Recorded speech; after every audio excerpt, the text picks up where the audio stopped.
Hello and welcome. My name is Deborah Dada, and I'm super excited to be joining you in this session. It's such a joy to be starting this journey with you, and a journey that it is into something that is shaping the world every single day. It is technology. So, over the next few weeks, we are going to be exploring what it is, how it works, and how you, yes, I mean you, how you can make a difference in your life and in the lives of other people with tech. So, this first session is important because it sets the foundation for every other thing that we're going to be doing. And then let's get started. The anchor verse I will be looking at and talking about in this session is Genesis chapter 41, verse 25. And it says, Then Joseph sent to Pharaoh, the dreams of Pharaoh are one and the same. God has revealed to Pharaoh what he's about to do. So it means that in anything that God is doing, we are the first partakers. We are the influencers of all that God is about to do. And that's why I'm super excited about the session. Apologies upfront because I have my presentation and my camera everywhere. I might be flipping my eyes, but best believe that I am paying close attention to everything that I am sharing today. So, in this session, we will explore the world of technology, what it is, how it works, how you can use it to make your life better, and the life of even other people. So each session will actually help you to grow in knowledge, you grow in confidence, and you grow in creativity. So exceptional, right? There are a couple of anchor verses that I will be walking us through today, and this is what I will use throughout the course of our session on technology. But first, the major one of today, which I've shared with us earlier, Genesis chapter 41, verse 25.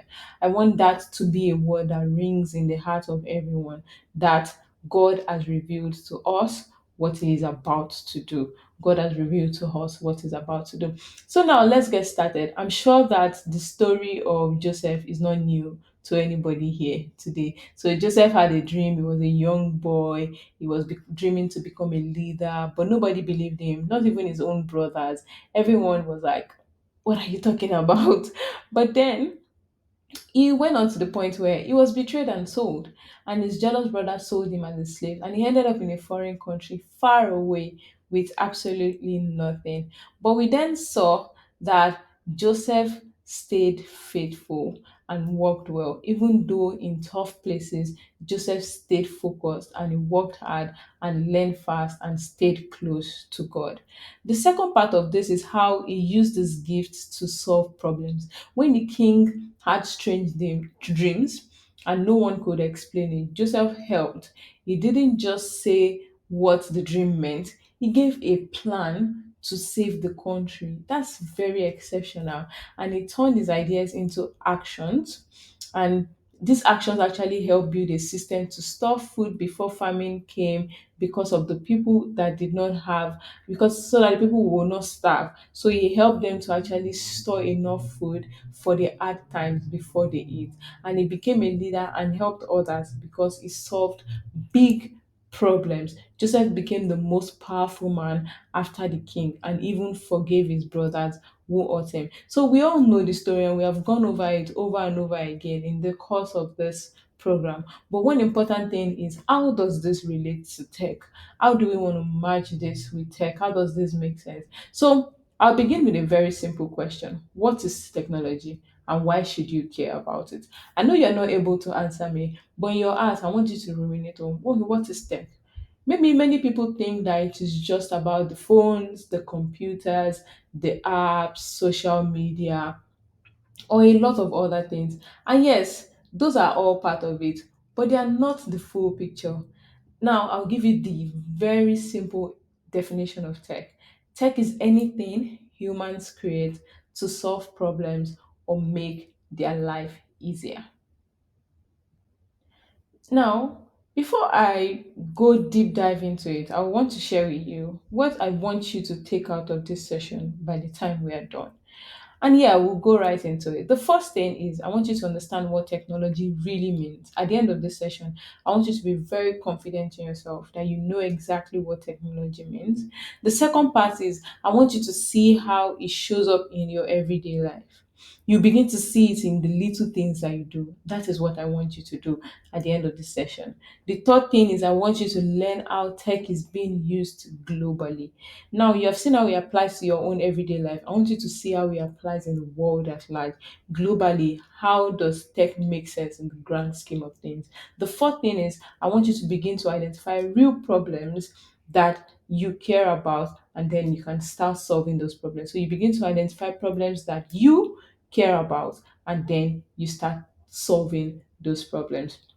And finally, you will work in teams to spot small and big problems in different areas of life. So you'll be separated into teams, and then you guys will brainstorm, bring up different ideas from different areas of life.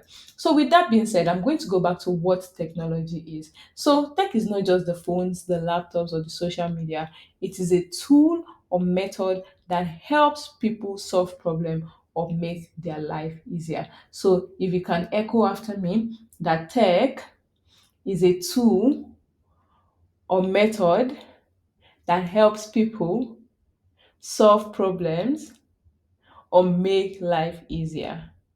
So now let's all say it together. Technology is a tool or method that helps people solve problems or makes life easier. Now that all of that has been said, I'm going to share with you a lot of things that tech involves. Now, you see that there are different areas or different things that we use tech for today that we don't even know that it is tech that we use in those areas. For example, a chair is a technology, so is a pencil as well. Technology chair solves the problem of people that stand for too long, and it gives them an opportunity to actually rest their legs at some time. And pencil is also a technology. It helps you write down and it helps you remember things. You see, a wheelbarrow is also a technology. A cooking stove is a technology. A bike, all of them, they are tech that solve one problem or the other. I'm so sure somebody wanted to cook meat one day and felt like, I can't eat this thing raw. I need a method to which I will use to actually cook it and make it edible. And that's where having a stove came in. So all of these things, they are tech. They are ways that problems are being solved. The third way I want you to look at tech is also it can then be apps, mobile apps like WhatsApp, it can be websites that you go onto your school portals, it can be tools, and that's where AI also comes in. So tech flows through multiple things in our lives that you do not even pay attention to. So the more problems you solve using tools or ideas, the more useful your tech is. So if your tech is solving a problem, that's what makes it extremely useful. For example, spoon is a technology because some people say, oh, when I eat with my hands, I'll have to wash them and all of that. So they created spoons, a method to eat without having to stain your hands. You see how beautiful these things are. So these things have become your day-to-day life that you do not actually realize that some people went through the process of making those things work for you. So when you're thinking about tech, think of it from a problem solving perspective. Think of it from a problem solving perspective. Now, I will take this further and then know that what are the different problems that tech, maybe what you understand as tech has solved today. For example, there's Google. Google helps you find answers quickly. You can type anything into Google and then you get response. But now we see that ChatGPT has even taken the limelight from Google, and anything anybody just searches ChatGPT to find it out. So this is how tech makes our life easy. This is how modern day technology has actually served differently from our regular activities or our regular day to day.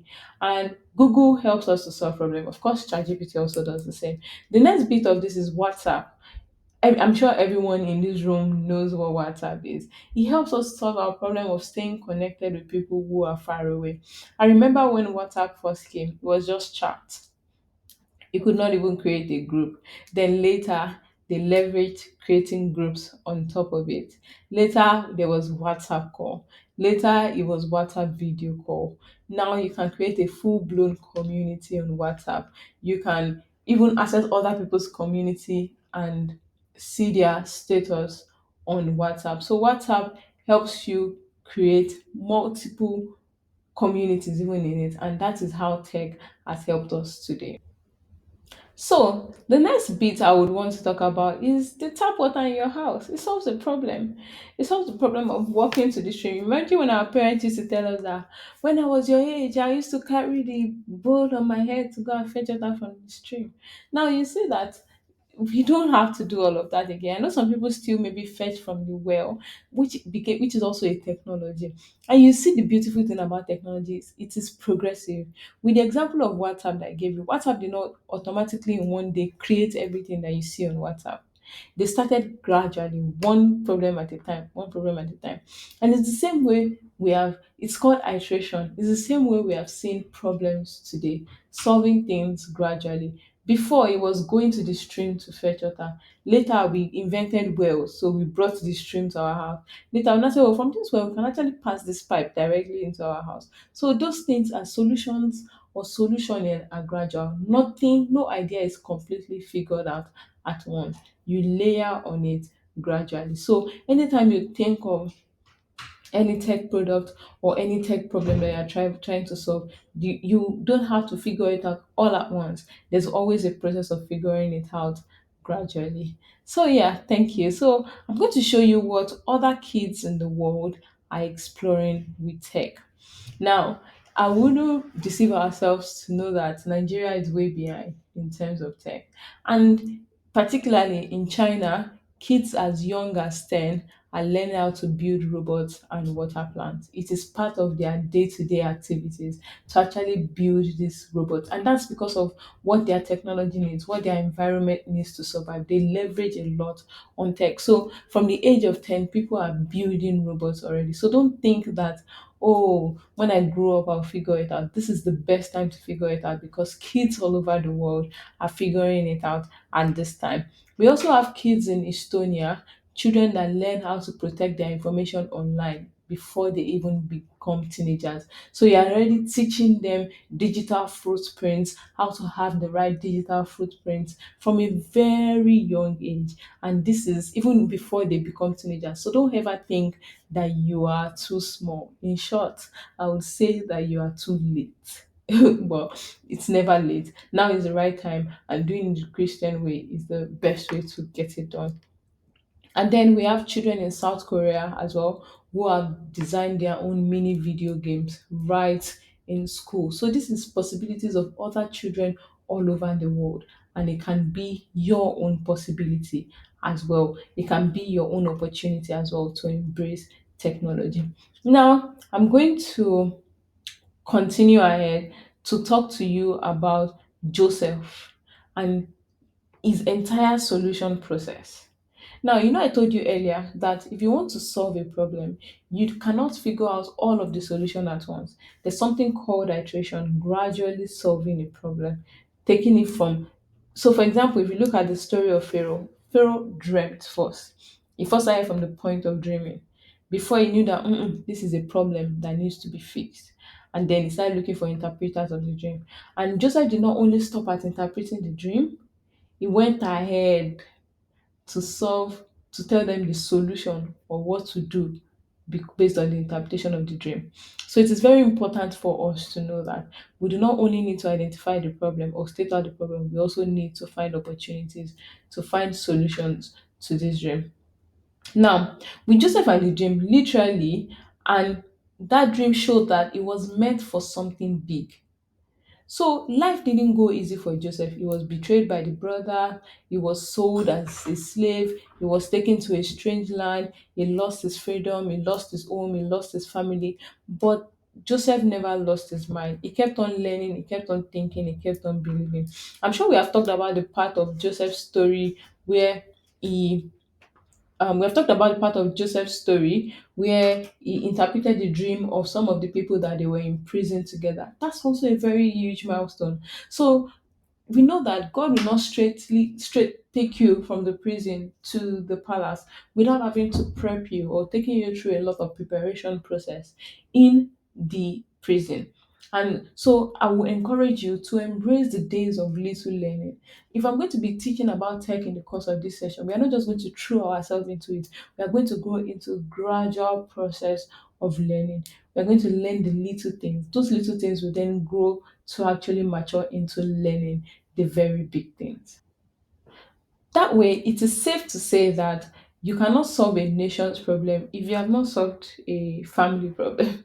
If you have never solved your local government problem, or if you have not solved your problem before you even go to the nation or the federal or even go into the world. So you know that there's always opportunity to actually start small. Joseph started dreaming and interpreting dreams right from his father's house before he got the opportunity of interpreting Pharaoh's dream. So always embrace the days of little beginning, no matter where you're coming from, no matter how whenever life is throwing at you. You always know that Joseph never lost his mind and he never stopped learning, he never stopped thinking, and he never stopped believing. And one day an opportunity came. Pharaoh, the king of Egypt, he had a strange dream, one that no one could actually explain. It bothered him so much that he asked all the wise men in the land, but no one could help him. Then someone remembered Joseph. And when they brought in him, Joseph didn't say, "Oh, I know what the dream means," alone and left. He went further. He went to say that, "Oh, this dream is a warning that there will be 7 years of good and there will be 7 years of harvest, followed by 7 years of famine. But if we don't prepare, people will starve later." So he provided a solution to the economic problem. Then he gave a plan, he gave a full strategy. He told Pharaoh how to collect and store grains during the good years and how to organize the food, how to make sure that no one will go hungry during the famine. And guess what? Pharaoh listened. Pharaoh listened to Joseph's plan, and Joseph's plan worked. Egypt not only survived the famine, it became stronger, and other nations came to Egypt to buy food. I did a little bit of research on the entire solutions process to know that Egypt's economy is actually built on agriculture. That's their day to day activity, is built on agriculture. And it is very important to them that they have food and they leverage on those at the time they leverage on what they have to actually serve the people so that their people do not die. So they will always depend on heavily on Nile River, and when Nile flooded well, their crops grew, and when it didn't, there was famine. Also, very important for me to let you know that Joseph didn't just say, "Oh, there will be famine." He advised Pharaoh to store food during these good years, that they had enough for the bad years. And finally, Egypt fed millions beyond its borders. Research says they fed over 4 to 5 million or more, including neighboring tribes, travelers, and trading partners. So imagine if Joseph did not go ahead to actually suggest to them a way to go about, a way to solution the problem that they have figured out through the dream. 4 to 5 million people would have died of famine. So it's very important that anywhere you're seeing a problem, you think of the solution as well. You are solution minded. Joseph was very solution minded. And in tech, in this session, we're going to be looking at how Joseph became solution minded, what the things that the way we can also build a mindset of solutions, of thinking solutions. If somebody comes to you and say, "Oh, this thing is not working," you don't go lamenting about the problem first off. You have an opportunity to actually think of, how do I solve this problem? You may not be in the palace, but you're in a generation that needs thinkers. You're in a generation that needs dreamers. You're in a generation that needs builders. So I will iterate that again. You may not be in the palace, but this generation, we need thinkers, we need dreamers, and we need builders. I hope that we have a lot of thinkers in the house today. We have a lot of dreamers in the house today, and we have a lot of builders in the house today. People who will look at the real issues and they will not complain, but they will create something useful. So technology will give you power. Technology gives you that power to create something useful, and not just to impress, but to impact. So I would want you to write this point that technology gives you that power, not just to impress, but to impact. Technology gives you that power, not just to impress, but to impact. Now, to round this up today, I would want you to know that you may not be in Pharaoh's palace, like I've said, but this generation rather, we need people that can solve problems. So I want you to say, I am a problem solver. So these things are things that you would say to yourself, and gradually you see yourself manifesting in all of these things because of the Spirit of God that is on the inside of you. So now with tech, we can change lives, and we are starting with your own life, your environment, your family, then your own community. We are transforming everything one life at a time. So we can go over the things that we have learned today, that technology is more than just the gadgets, the phones that you take around. Technology is more than that. It's about solving problems. You don't need to be an expert to start thinking like a tech creator. You just need to be able to note the little problems that are in your environment and be ready, be willing to solve them. Teenagers around the world are already building small tools and big solutions, so you can too. People are already doing it. You are not too young to get started with this thing. And finally, Joseph's story is not just a Bible tale, it's a blueprint. A young person who used wisdom to solve a national crisis. Joseph's story is a blueprint. Joseph's story, note to yourself that Joseph's story is a blueprint, and then you can also be that young person that can use the wisdom of God that the Lord has given unto you to solve national crisis, to solve state crisis, to solve world crisis in this world. So the journey we are on is about helping you think like that. Week by week, we will build your own ideas. You will explore how you can use tech to shape your future. You bring your ideas to the room. You discuss with other people. You rub minds with people who create things during the course of this 4 weeks.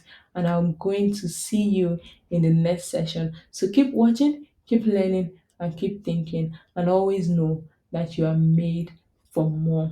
There's going to be a practical task that your aunties and uncles are going to help you through. I hope that you enjoy them. If you have any questions, please refer to your aunties and uncles, and I'll be able to address them in the other videos before the end of this camp meeting. Thank you so much. Bye.